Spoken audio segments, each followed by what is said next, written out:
Hello friends, कैसे हो। आज हम लोग जुड़ चुके हैं फिर से कक्षा 10 का केमिस्ट्री का चैप्टर 4 लेकर, जिनका नाम है कार्बन तथा इसके यौगिक।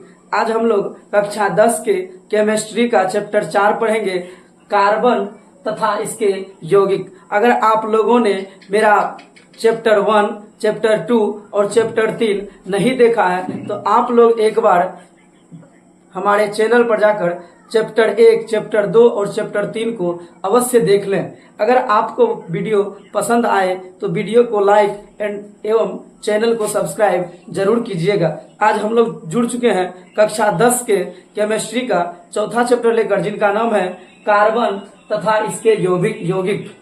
आज हम लोग चौथा चैप्टर का कुछ महत्वपूर्ण प्रश्न करेंगे। चलिए हम लोग बढ़ते हैं अपने पहले प्रश्न की ओर। पहला प्रश्न है कि जीवन शक्ति का सिद्धांत लिखें, या जीवन शक्ति का सिद्धांत किसने दिया, या जीवन शक्ति का सिद्धांत को लिखें। चलिए हम लोग पढ़ते हैं। कहता है बर्जीलियस नामक वैज्ञानिक ने 1815 में जीवन शक्ति का सिद्धांत दिया, जिसके अनुसार सभी सजीव पदार्थों में कार्बनिक यौगिकों का निर्माण एक अदृश्य जीवन शक्ति द्वारा होता है। बर्जीलियस नामक वैज्ञानिक ने जीवन शक्ति का सिद्धांत दिया 1815 ईस्वी में। इन्होंने बताया कि इस संसार में जितने भी सजीव हैं सभी के अंदर कार्बनिक यौगिक पाए जाते हैं, और उस कार्बनिक यौगिक का निर्माण एक अदृश्य शक्ति द्वारा होता है। अदृश्य शक्ति कहने वाला जिसे हम लोग देख नहीं सकते हैं, एक अदृश्य जीवन शक्ति द्वारा होता है। मतलब उसके द्वारा उस कार्बन का निर्माण होता है जिसे हम लोग देख नहीं सकते हैं। यही है इस प्रश्न का उत्तर। चलिए हम लोग बढ़ते हैं अगले प्रश्न की ओर। कहता है कार्बन के अपरूपों के नाम लिखें। अपर रूप का साधारण सा मतलब होता है कि एक ही वस्तु हो, उसका रूप अलग अलग हो। जिस प्रकार आप लोग फिल्म या मूवी में या कॉमेडी में देखते होंगे, आदमी एक ही रहता है, वह कभी रोल पिताजी का करता है, कभी रोल भाई जी का करता है, कभी रोल माँ जी का करता है, कभी रोल भाभी का करता है। मतलब एक आदमी जब अलग अलग प्रकार का रोल करता है तो उसे ही हम लोग कहते हैं अपर रूप।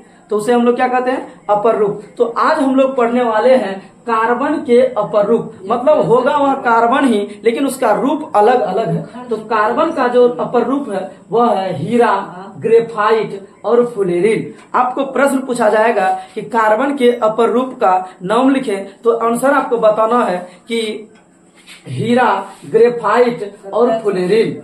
चलिए हम लोग बढ़ते हैं अगले प्रश्न की ओर। अगला प्रश्न है हीरा और ग्रेफाइट में अंतर लिखें। मतलब हीरा और ग्रेफाइट में अंतर बताना है। हम आप लोग को बता दें कि हीरा और ग्रेफाइट जो है वह कार्बन का ही अपर रूप है। हीरा और जो ग्रेफाइट है वह कार्बन का ही अपर रूप है, और उसी में हम लोग आज हीरा और ग्रेफाइट के बीच में अंतर पढ़ेंगे। चलिए हम लोग बढ़ते हैं। कहता है हीरा में देखिए हीरा का क्या गुण होता है। कहता है यह कार्बन के अपर रूप है। यह जो हीरा है यह कार्बन का अपर रूप है, और यह कार्बन के अपर रूप है। और आप यहां देख सकते हैं यह कार्बन के अपर रूप है। मतलब ग्रेफाइट भी कार्बन का अपर रूप है, और हीरा भी जो है वह कार्बन का ही अपर रूप है। तो हीरा भी कार्बन का अपर रूप है और ग्रेफाइट भी कार्बन का अपर रूप है। नंबर 2 है यह कठोर होता है। कठोर का मतलब बहुत मजबूत होता है, ठोस होता है, जिसे हम लोग दबा नहीं सकते।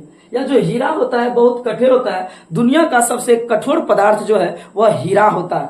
दुनिया का जो सबसे कठोर पदार्थ है वह हीरा है। और कहता है यह मुलायम होता है, और ग्रेफाइट जो है यह मुलायम होता है। कहने का मतलब हीरा कठोर होता है और ग्रेफाइट मुलायम होता है। हम बढ़ते हैं यह एक अधातु है। यह जो हीरा है यह एक अधातु है, क्योंकि कार्बन अधातु है तो कार्बन के अपर रूप भी अधातु होते हैं। और कहता है कि यह एक अधातु है। ग्रेफाइट भी एक अधातु है, लेकिन इसको गैर धातु भी कहा जाता है।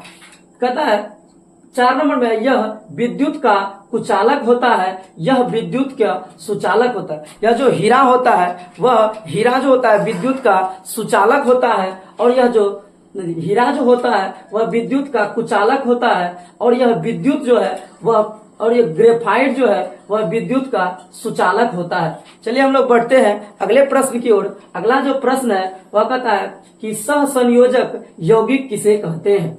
सहसंयोजक यौगिक किसे कहते हैं? कहते हैं सहसंयोजक बंधन से निर्मित यौगिकों को सहसंयोजक यौगिक कहते हैं। जब सहसंयोजक बंधन से यौगिक का निर्माण होता है तो उसे सहसंयोजक बंधन कहते हैं, उसी को हम लोग सहसंयोजक यौगिक कहते हैं। बढ़ते हैं हम लोग अगले प्रश्न की ओर। अगला प्रश्न है क्रियाशील समूह किसे कहते हैं?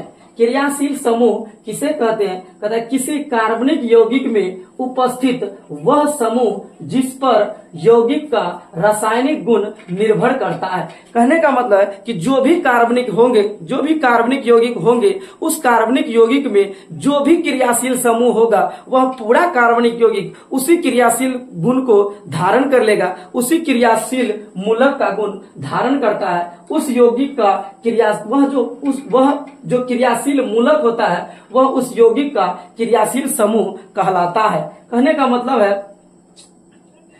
मतलब है कि किसी कार्बनिक यौगिक में उपस्थित वह समूह, मतलब कार्बनिक यौगिक में उपस्थित एक ऐसा समूह जिस पर यौगिक का रासायनिक गुण निर्भर करता है। कहने का मतलब जो भी कार्बनिक यौगिक है उसके अंदर एक ऐसा समूह मौजूद रहता है जिसके ऊपर रासायनिक गुण निर्भर करता है। उसी समूह को, वह जो समूह कार्बनिक यौगिक के अंदर रहता है जिस पर सारा गुण निर्भर करता है, उसी समूह को हम लोग क्रियाशील मूलक या क्रियाशील समूह कहते हैं। चलिए हम लोग बढ़ते हैं अगले प्रश्न की ओर। अगला जो प्रश्न है वह कहता है कि सजातीय श्रेणी किसे कहते हैं? अगला जो प्रश्न है वह कहता है सजातीय श्रेणी किसे कहते हैं? तो कार्बनिक यौगिकों के गुणों का अध्ययन सुचारू रूप से करने के लिए इन्हें कई भागों में बांटा गया है जिन्हें सजातीय श्रेणी कहते हैं। कहने का मतलब यह है कि कार्बनिक यौगिक जो है, कार्बनिक यौगिक की संख्या धरती पर सभी कार्बनिक यौगिक की जो संख्या है वह इस धरती पर बहुत ज्यादा है।